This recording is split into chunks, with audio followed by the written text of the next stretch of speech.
Hi everybody, it's Kerrie here at the North East Autism Society, and today we're going to be talking about ADHD with the lovely Ali. So hi Ali, how are you?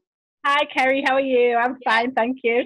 I'm good. Could you just tell us a little bit about yourself, Ali, for us, for the viewers? Yeah, I'm Ali and I am actually an adult who's just recently got my diagnosis for ADHD, and I also run an inclusive theatre school, and we actually work a lot with autism and ADHD as well, and that's what I do. And I work for a lot of charities as well.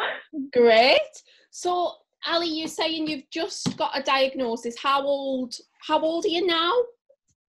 I am 44 now, and you wouldn't think it, would you? No, I meant to say that. You wouldn't think that at all. You would not think that at all. No, and basically my process took up until it was actually September time last year when I got the actual official diagnosis through, after a good 3 years fighting it and getting through it and going through all the assessments and things.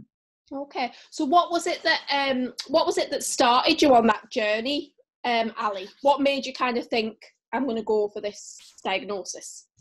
Yeah, so basically all my life I found I had concentration issues. I was always labelled as the hyperactive child, the child who wouldn't concentrate, the mischievous child, yeah.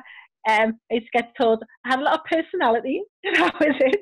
And as I started working with the children that I work with within True Colours and things, I realised, hang on a minute, I'm literally have so many characteristics of these children. It's actually like a duplicate.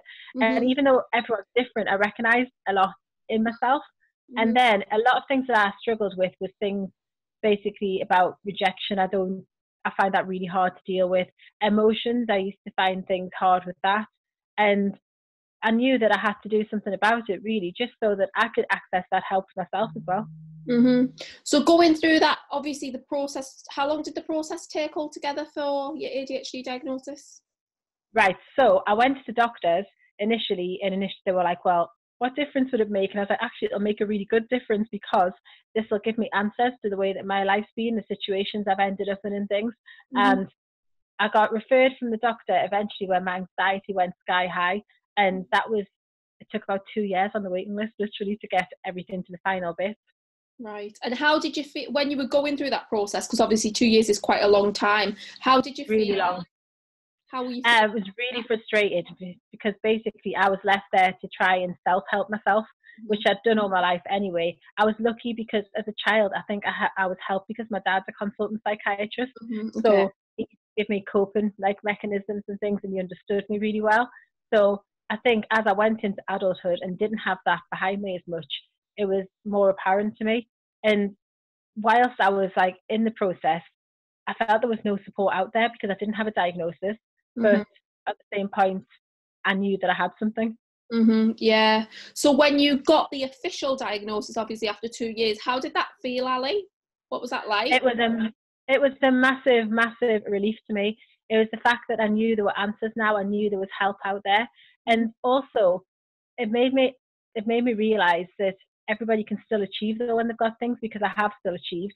Mm-hmm. And show how I have the understanding and the empathy for the children that I do work with. Mm-hmm, mm-hmm. And have you taught yourself strategies over the years, Ali, to help you with?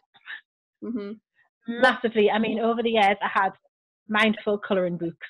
Basically, I try and take myself off it. I have music. I actually have my own ear defenders that I actually shop, because I get that sensory overload. When that happens, I need to block it out and things. So I actually had to give myself strategies to take myself out of situations, because I would think about them so much that they would go round and round in my head, and I needed to get that noise away. So I had to give myself those strategies. Mm-hmm. Yeah. And you were saying now that you're on the pathway as well, potentially for an autism diagnosis. I am, yes. I'm actually in the process of that. At the minute, obviously, the current situation, the final bit was stopped just until we get back again. But what we did realise within this was I had a lot of characteristics of autism. The ones which people would look at us, I found people would say, oh, but you don't look autistic. And I'd like, actually, you don't have to look autistic. Do you know what I mean? Yeah. But you don't act autistic. I was like, actually, I do. What I do find was very apparent within my ADHD and with the autistic side is I have rejection sensitive dysphoria, which basically, if you'll know about that, which basically I used to really not be able to manage my emotions, rejection, why Mm-hmm. people would do things wrong, things Mm-hmm. like that. And it used to be like a physical pain to me. I also, with the autism side of it, I find things with food sometimes really hard. I get the sensory overload. I have meltdowns, believe it or not, in my own house.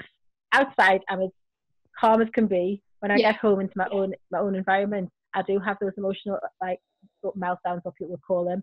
And that was something that actually I just thought I was highly emotional. Mm-hmm, mm-hmm. I think Ali, that will resonate with a lot of parents that are watching this, because they'll have children that go to school all day and they hold it together and kind of camouflage a lot of that, and then when they get in, it's like the Coca-Cola effect. It's like the lid comes off, and they're very emotional. Definitely. Yeah. So do you? I've had things for myself, like out of true colours, and the most. And in my work environment, you met me, I can be so positive, I'm so happy. I've got to my car before, there's a dent in my steering wheel where I've actually hit it. And it's going to get like fixed, because I'm not ashamed to say that, because I got really frustrated with the way people were doing things. And I was like, oh my goodness, got into my car. Do you know what I mean? And physically, I can't control sometimes. It does fizz over, and it'll feel like I describe it as some sort of red flag. It just literally, it'll come up, fizz up, and I can't control that. Mm-hmm, mm-hmm. And when that happens, Ali, how could people help you? Like people around you, what do you need them to do? The worst thing you can do is basically tell me to pull myself together. You can't do that. Pulling emotional support back, awful. Telling me to go away, awful. What I need is someone to give me, I am sensory, I need someone to give me a big tight cuddle to make Yeah. sure that I am okay. I need someone to just let me get it out of me, not Yeah. ask the questions, give me a cuddle so I know it's okay, and show that they care and that they understand. Tell me that I'm wrong or I'm acting silly, or try and basically tell me to rationalize myself. That just makes it worse, because I get frustrated. A lot of things that can happen can be, someone can say something and that'll stick in my head. Mm-hmm. It'll go over and over and over in my head. And that bit is something that's really hard, because you have to watch your words. Mm-hmm. Mm-hmm. Yeah. And since your ADHD diagnosis, which I know is quite recent, have you had any like what support did you get after that diagnosis, or any kind of strategies given to you or anything like that? I've actually found that for me to go into support groups and things does help, and to speak to other people who've been through it, and to know that the support's there. What I have found really didn't work for me, and a lot of people would find, to try me on different types of medication. Mm-hmm. And for me, that wasn't the route for me. For other people it is.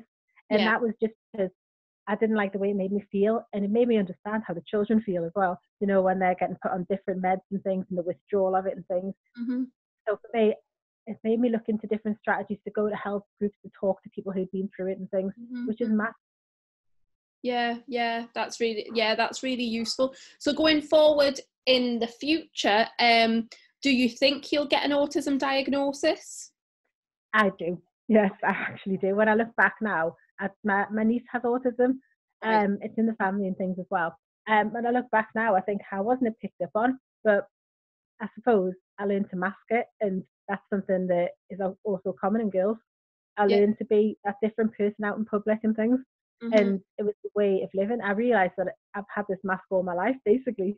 Because obviously, I know you've got your True Colours Theatre, and you do a lot of performances, you do live shows, you do live music, all the rest of it.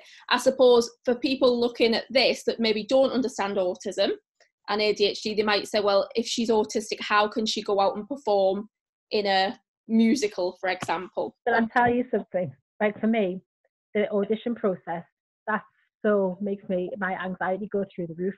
But I think for me, it's an escapism. Once I'm on the stage, once I'm doing something, I can escape and be myself. And actually getting on, I get the nerves really badly and things. But once I'm there, it's my happy place. And that's what I love. I love the fact that I can express myself. I'm really creative. I can write songs, which you know about.